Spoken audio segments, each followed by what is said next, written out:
Hello and welcome to the Adulting 101 video series. This is going to be a quick version video. That means I'm going to keep the video itself to 15 minutes or less. But for you, it's going to be more interactive than that.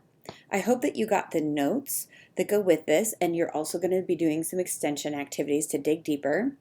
And I'm going to invite you to pause after each slide. That'll give you time to write down what you learned, any thoughts or questions that you have. And then if you're doing this with a group, maybe you're at home with your family, or you're at school with a class, that'll give you time to discuss the prompts in the lower left-hand corner, like this one. What is your purpose in learning about this subject? Well, our subject today is recommendation letters. This is part of career preparation. It's also part of college preparation. And here are our essential questions for today. What are recommendation letters? Why do we need them? How do we get them? And how do we handle that process well? This is a really good lesson if you are going into your senior year of high school, senior year of college, or your senior year at a job and you're hoping to move out into a new job. This list is for you. Well, let's start with our big idea. A recommendation letter is essentially a 5-paragraph essay all about you. But instead of you writing about yourself, it's written by someone else who knows you, so they can vouch for who you are and what you're like as a student, as an employee, etc. Why do we need recommendation letters? Well, actually, you can use them for lots of things in life. They're kind of 5 main categories. One is college admission. So if you are in high school applying to college, many colleges will ask for a letter of recommendation. For sure, one from a teacher, maybe also one from a coach, or a director if you're involved in the arts, or from an advisor if you're involved in community service. If you are applying for scholarships, a scholarship may ask for a recommendation letter from your teacher. If it's an athletic scholarship, they'll want one from your coach. If it's an art scholarship, they'll want one from a director. If it's a service scholarship, one from an advisor of whatever service you do.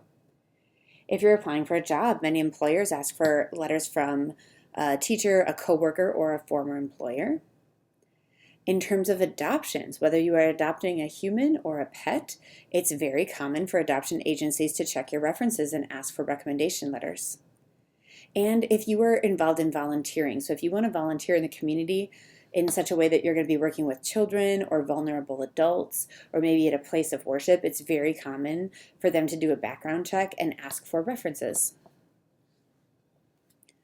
Also, one other reason why you might do a recommendation letter is that if you have a special circumstance in your life that's difficult for you to talk about, your recommender might be able to write about that. So for example, let's say you're a high school student and your grades have always been good, but they really tanked out one year because of a personal tragedy. Maybe your grandma died or you got really sick and it's really hard for you to write about. You can have your teacher write a recommendation letter and they can address it and say, I actually had this student in the middle of their junior year when that happened, but I also know that they're going through therapy and they're getting help and things are getting better. And I'm really impressed by how they were able to pull through something like that. If you have worked through a language barrier, if you are multilingual, that's amazing. That is such an asset to any school and any employer. You could have a teacher testify about how quickly your fluency has grown and your language and cultural insights and how that could be a benefit to you.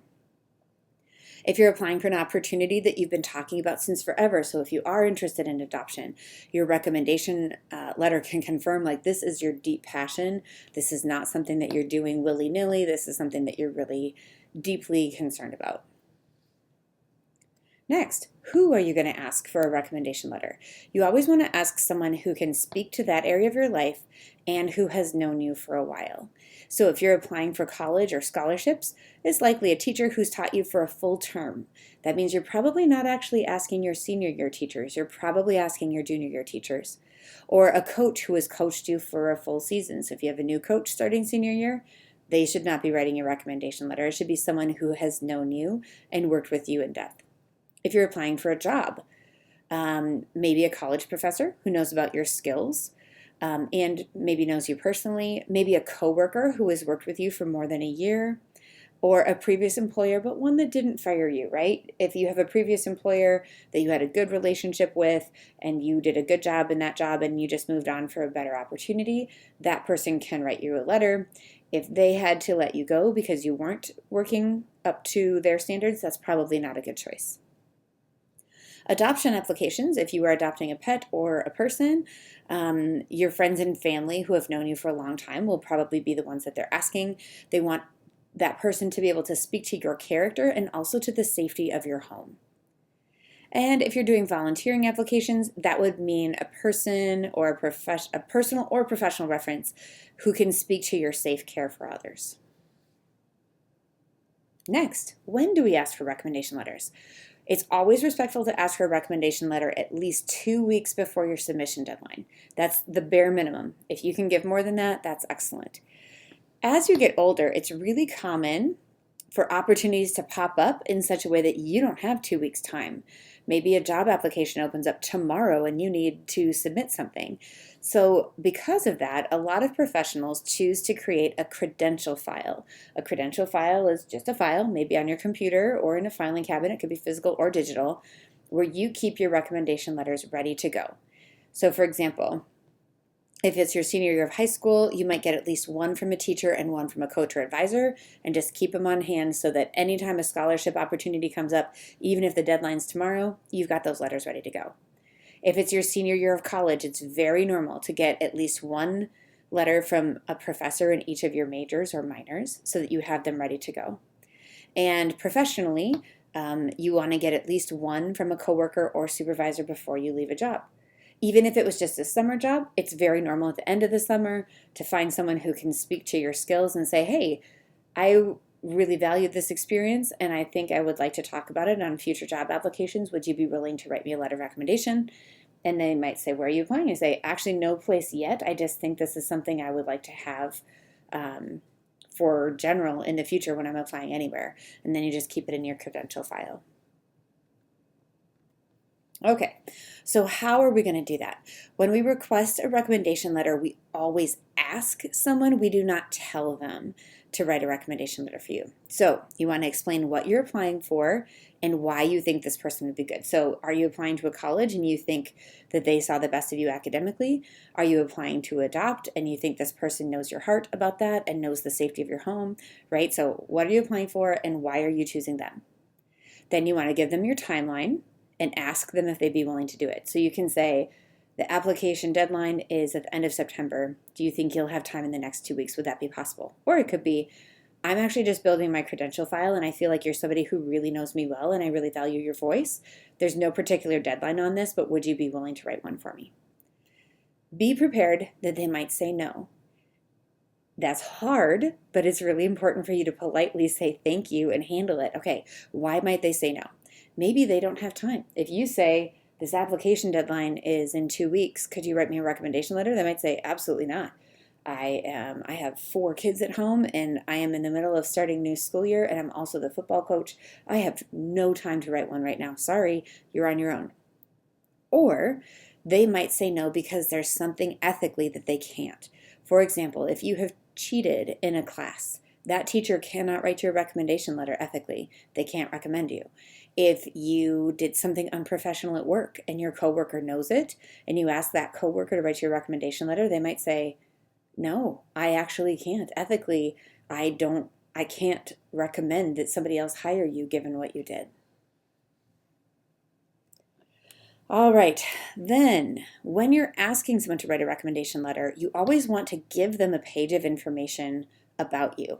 Don't assume that they happen to know off the top of their head every skill that you have, every experience that you have. So what might that look like?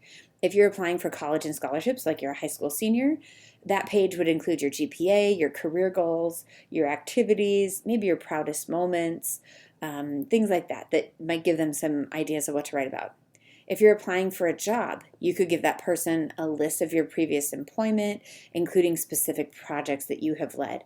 And if there's a reason why you picked them, like, hey, you worked on this committee with me and we did this project together and I think you really got to see my leadership, then you can put that on there, a reminder of what the project was and what the committee was, things like that.